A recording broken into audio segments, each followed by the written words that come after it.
Greetings, welcome to 3 Lanes number 38. I just got back from family vacation, 4 days, long weekend with the family. This small town of Pismo here in California. Um, try to disconnect out of everything.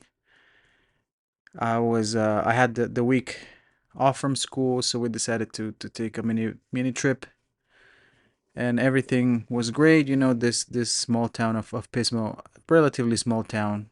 You know, speaking about places here in California, but humble town, really cool, really chill, relaxed. But now we're ready. Everybody's ready to go back to either school or work, and yeah, we'll see. Let's get back to the stress. Otherwise, we are in number 38 today, and I would like to briefly give you um, a background of Japanese watchmaking and the origins of watchmaking, when it started, who started it, who triggered it, some of the, I don't know if rumors is a good way to put it, but like maybe misinformation going around, what the Japanese used before to what the Japanese people used before to measure time, and a little more about the key figure in Japanese watch manufacturing. So if we start again, obviously from the beginning, Japanese watchmaking began with the arrival of European mechanical clocks in the mid 16th century to Japan.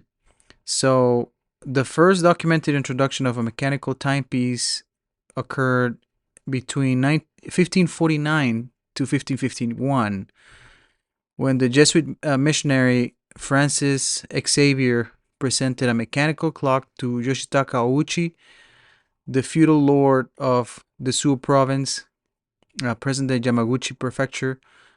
And apparently this gift was part of Xavier's efforts to get permission to start propagating Christianity in Japan.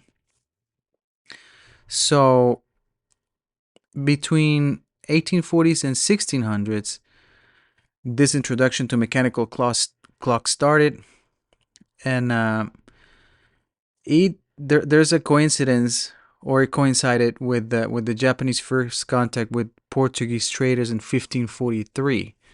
So do we owe Seiko to Portuguese people? Maybe, right? Maybe. And and also the arrival to Christianity to Japan. So now you have to thank Portuguese people for Seiko and Christians for Seiko. I'm just kidding. But these early European timepieces typically were made out of brass or iron. Lantern clocks, sorry. Uh, they serve as gifts to the leaders in Japan, and they're also objects of curiosity rather than something practical because they didn't really have a use for it. And these imported clocks had limited utility, again, because Japanese people use what they call, or what it's called, wadoke, time system that was established during the Edo period or Edo period in 1603 to 1868.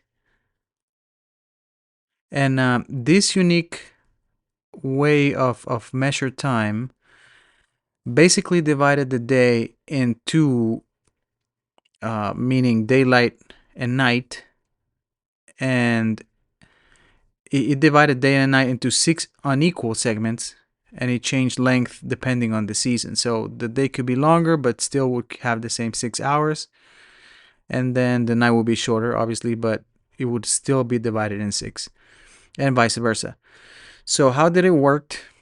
It worked again during the Edo period, when Japan operated under an agrarian, solar-based schedule, and it was basically isolated from Western influence. And unlike people in the West, people in the West had 24-hour systems, and all the hours are equal, as we know. But Japanese back then had only 12 hours, obviously, because we said six during the daytime and six during the night. But the length of each hour changed depending on sunrise and sunset times. And daylight hours were obviously longer in the summer and shorter in the winter, and it would reverse at night.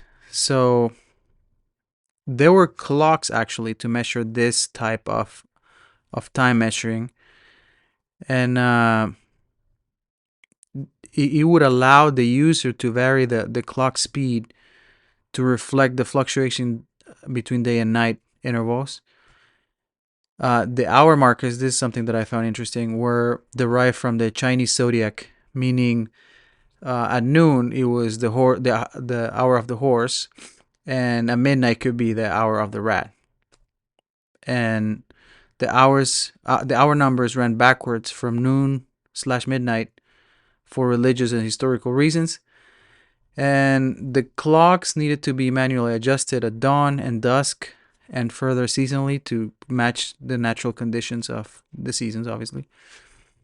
But Wadoke became obsolete after the Meiji Restoration. Then Japan adopted the Western equal 24-hour system. And these clocks remain celebrated for their craftsmanship. One day I would love to go to Japan to and see this stuff, but the only time I've been to Japan is in transit, so I didn't get to see much. But yeah, this reflects Japan's adaptation of important technology to indigenous cultural needs. So let's go back to our story. And yeah, again, the true transformation of Japanese watchmaking began during the Meiji Restoration when Japan adopted the Western fixed system. This in 1872, Japan officially switched from its seasonal time system to a 24-hour system. And this made the traditional Wadoke obsolete and created demand for Western style timepieces. But let's see. The birth of commercial production. This is where the interesting stuff happens. And it started with a guy named Kintaro Hattori. This becomes a very relevant person in our story. He was the pioneer, and he's the one that identified the emerging or the needs or the opportunity of the watch clock industry in Japan. And he established the foundation of Japan's modern watch industry when he opened the Kei Hattori and Company in 1881, and he was a watch and jewelry shop in Tokyo. In 1892, he founded the Seikosha factory. Get it? The Seikosha, marking Japan's entry into commercial timepiece manufacturing. And the factory initially produced wall clocks and launched Japan's first domestically manufactured pocket watch, the Timekeeper. This was the very first Japan manufactured pocket watch, the Timekeeper, in 1895. This milestone achievement came in 1913 when Seikosha released Japan's first wristwatch. So the first ever wristwatch, the Laurel, was launched in 1913. This represented a significant leap forward as wristwatches were still relatively uncommon globally and required basically making everything smaller from a clock or a pocket watch, making mini versions of the mechanisms and fitting them in a wristwatch. Then 10 years later, the first wristwatch with or branded as Seiko was released in 1924. So 11 years after the Laura was released in 1924, the first Seiko watch was released. So Kintaro had a lot of work done from 1881, when he established the Kei Hattori and Company, till 1924, where the first watch branded as Seiko was launched. So 81, around 40 years, right? 81 till, let's say, 21, it's around 40 years.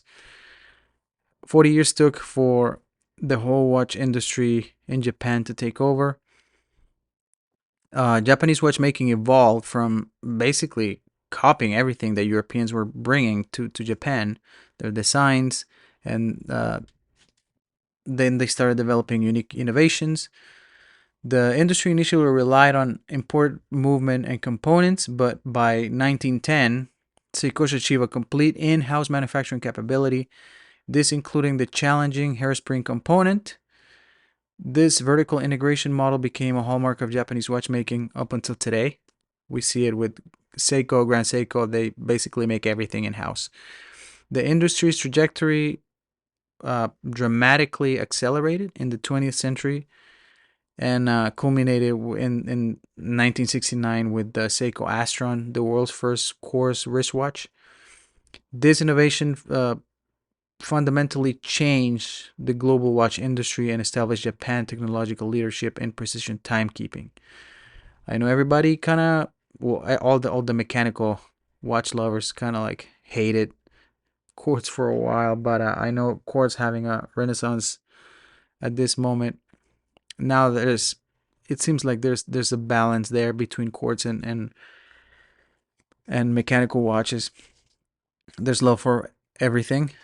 Uh, there's still that stigma of quartz watches being cheap versions of mechanical watches, and within reason, right? Because there's a little less complex. It can be manufactured more in mass, but it's still there's some really nice movements, specifically from Grand Seiko, that are quartz, and they're like really nice. But Japanese watchmaking began as an adaptation of the 16th century European mechanical clock technology, and it evolved through centuries of innovation during the Japan's isolation period, and ultimately transformed into a global industry leader through the combination of traditional craftsmanship values and modern manufacturing techniques. But Japan right now, it's, to me, one of the big players in watchmaking, maybe the if not the only one competing with Swiss watches at the moment. I know there is interest in bringing watchmaking back to the US. I don't know how easy that would be because there's a lot of infrastructure that needs to happen. Chinese manufacturers coming up, but I think they might be at the same level as the US, maybe a little more advanced, more of the more because of the techniques that I've seen with like Atelier Wen, a brand that really showcases what it can be done in craftsmanship in China compared to in the US. And I'm not saying the US doesn't have any, but I don't know. It's more accessible, the Chinese watchmaking, than the US watchmaking, at least from my point of view. Uh, I do not own any fully uh let how can I put it? Yes, I own American brands like Oak and Oscar, but I do not own something like a Wise, right? Like it's getting to that level of manufacturing most of the things here in the US, and a Shapiro, oh, that's a dream. Like I don't think, I don't know if I would ever be able to afford one of those. But in contrast, Chinese like Atelier One is a little more accessible to me. I know it's a Swiss movement, and it will be along the lines of an Oak and Oscar or a Weiss, but I think the manual work on the Atelier Wen is a little more than the last two brands like Weiss or Oak and Oscar. And that's what I'm comparing it with, like how much more manual work are you putting on that brand. But again, Japan, and just looking at Seiko as a brand, and then Grand Seiko, those two compete almost toe to toe with the Swiss in craftsmanship and being able to manufacture everything in house. Thank you for tuning in. I hope you had learned something from this episode as much as I have putting it together. Um, Again, a brief story of Japanese watchmaking. Actually, this episode was inspired by a conversation that I heard from Asher and Gabe from Collective Horology podcast, Open Work, and they were having a discussion of most relevant watches that they thought there were, and they touch a little bit on Japanese uh, watchmaking, and that triggered for me to learn more about it because I didn't really know too much about Japanese watchmaking. So again, thanks for tuning in. I appreciate your time. See you next time.